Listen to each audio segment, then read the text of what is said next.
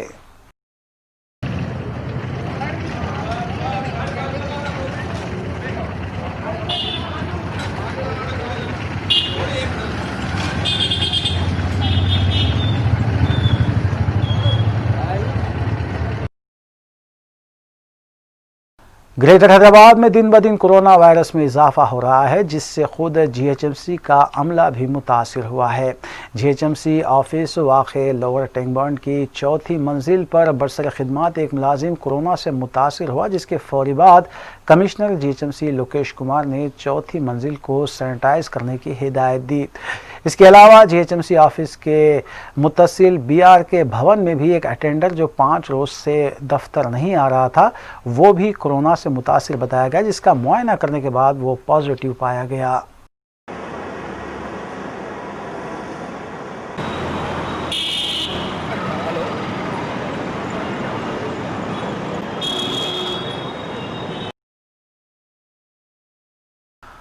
कांग्रेस रुकने पार्लियामेंट रेवंत रेड्डी ने मीडिया से बात करते हुए वज़ीर बल्दी नज़्म-ओ-नस्क़ KT रामाराव और TRS रुकने असम्बली सुमन और दीगर को चैलेंज किया कि वो KT रामाराव के फार्म हाउस की अराजी से मुताल्लिक़ किसी भी मुकाम पर आए, वो सबूत पेश करेंगे।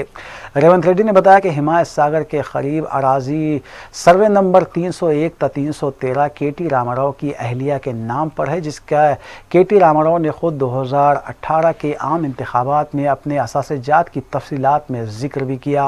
रेवंत रेड्डी ने उन पर लगाए गए इल्जामात को मुस्तरद कर दिया है। మిత్రులారా, మీ ద్వారా ఈ రాష్ట్ర ముఖ్యమంత్రి కేటీఆర్ గారికి ఇద్దరికి నేను సూటిగా సవాల్ విసురుతున్నా. ఇక్కడ నుంచి ఇటే పోదాం. నా భూమిలో కానీ నా బావబార్ది భూమిలో కానీ ఒక్క ఇంచు నిర్మాణం ఉన్నా అక్కడే నిలబడి నేనే గడ్డపారలు తీసుకొని నేను నా నిర్మాణాన్ని నేను కూలగొడతా. నువ్వు పంపించు JCBలు, కేటీఆర్ నువ్వు రా, ఇద్దరం కలిసి బయలుదేరా. నువ్వు ఎక్కడున్నావో చెప్పు, నేను వస్తాను. నువ్వు ఫామ్ హౌస్లు ఉన్నావా, ప్రగతి భవన్లు ఉన్నావా, లేకపోతే ఇంకెక్కడన్నా జూబ్లీ హిల్స్లో నీ మిత్రుల గెస్ట్ హౌస్లలో ఉన్నావా? నువ్వు ఎక్కడ చెప్తే నేను అక్కడికి వస్తా. అక్కడి నుంచి సరాసరి ఒట్టినాగులపల్లి 66 సర్వే నెంబర్లో బయట ఏదైతే నాది నా బామార్ది అని నిన్న మీరు చెప్పినరో, ఎస్, మాకు అక్కడ ఆస్తి ఉంది. ఆస్తిలో ఎలాంటి నిర్మాణం లేదు. అక్కడ అది అక్రమమా సక్రమమా చర్చ పక్కన పెడతాం. ఎక్కడైతే నాకు భూమి ఉందో పూచిక పుల్ల కూడా దాంట్లో నేను నాటలేదు. పూర్తిగా ఓపెన్ ల్యాండ్ నాది, నా బావమర్ది జయప్రకాష్ రెడ్డి, మా ఇద్దరికి. నాకు 22 గుంటలు, నా బావమర్దికి 20 గుంటలు ఇద్దరికి ఉన్నది. ఆయన నా బావమర్దే, నా భార్య తమ్ముడే. మా ఇద్దరికి అక్కడ భూమి ఉంది. పూచిక పుల్లన దాంట్లో నిర్మాణం ఉన్నా అక్కడే నించొని అక్కడనే JCBలతోని నేలమట్టం చేపిద్దాం. सदर रियासती BJP रुकने पार्लियामेंट B संजय ने मीडिया से बात करते हुए हुकूमत पर इल्ज़ाम आयद किया कि कोरोना से निपटने के सिलसिले में हुकूमत ने मौसर इक़दामात नहीं किए, जिसकी वजह से रियासत में कोरोना वायरस में इजाफा हो रहा है। उन्होंने बताया कि फ़िलहाल तेलंगाना ख़तरे के जोन में है। सदर रियासती BJP B संजय ने हुकूमत से मुतालबा किया कि रोज़ाना कम अज़ कम 5000 अफराद के टेस्ट करने के इक़दामात करें और गैर ज़रूरी तौर पर मरकज़ को निशाना बनाने की बजाय कोरोना वायरस से निपटने के लिए किए जाने वाले इक़दामात पर तवज्जो दी जाए।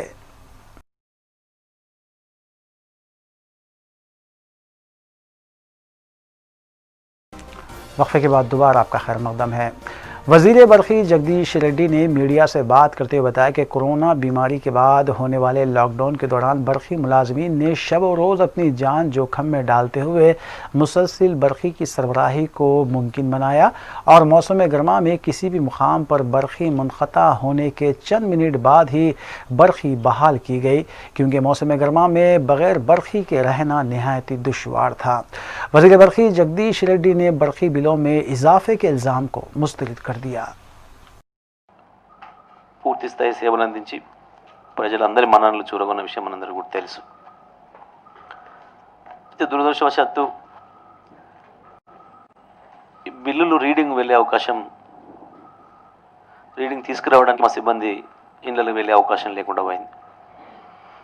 ఎందుకంటే ఒకరినొకరు తాగకూడదనేది మొదటి నిబంధన కాబట్టి ఈ లాక్డౌన్ సందర్భంగా కరోనా ఒకరి నుంచి ఒకరికి వ్యాప్తి చెందేదానికి ప్రధానమైన కారణం ఒకరికొకరు చేతులు టచ్ చేసుకోవడం, ఒకరినొకరు ముట్టుకోవడం అనేది ఉంది కాబట్టి, పైగా పేపర్స్ ద్వారా,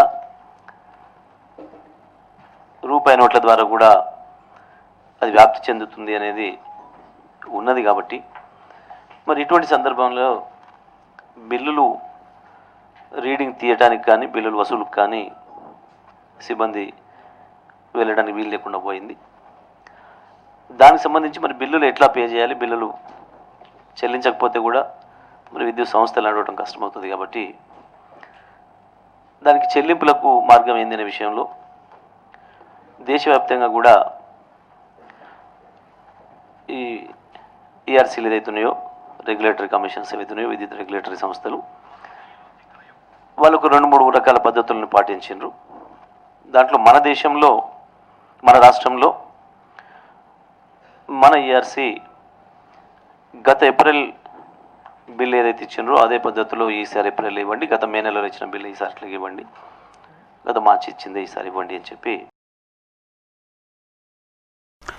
नाज़रीन, रूबी न्यूज़ की दीगर अहम खबरों पर एक नज़र। आखिर में सुर्खियां एक बार फिर।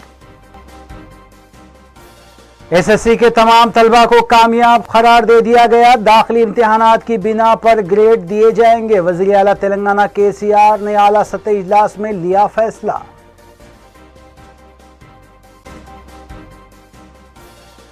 इबादतगाहों में जाने से कबल तमाम एहतियाती इक़दामात को अपनाया जाए। सदर मजलिस बैरिस्टर असदुद्दीन ओवैसी ने इबादतगाहों के जिम्मेदारान में टच फ्री डिस्पेंसर्स की तकसीम अमल में लाई।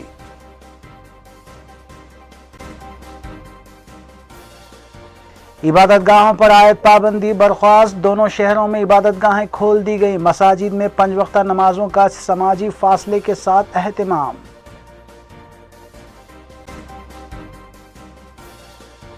छावनी डिवीजन में बल्दी मसले की बर वक्त यकसोई की गई। मजलिसी रुकन असम्बली हल्के याखुदपुरा सैयद अहमद पशा खादरी की कामयाब मसाई।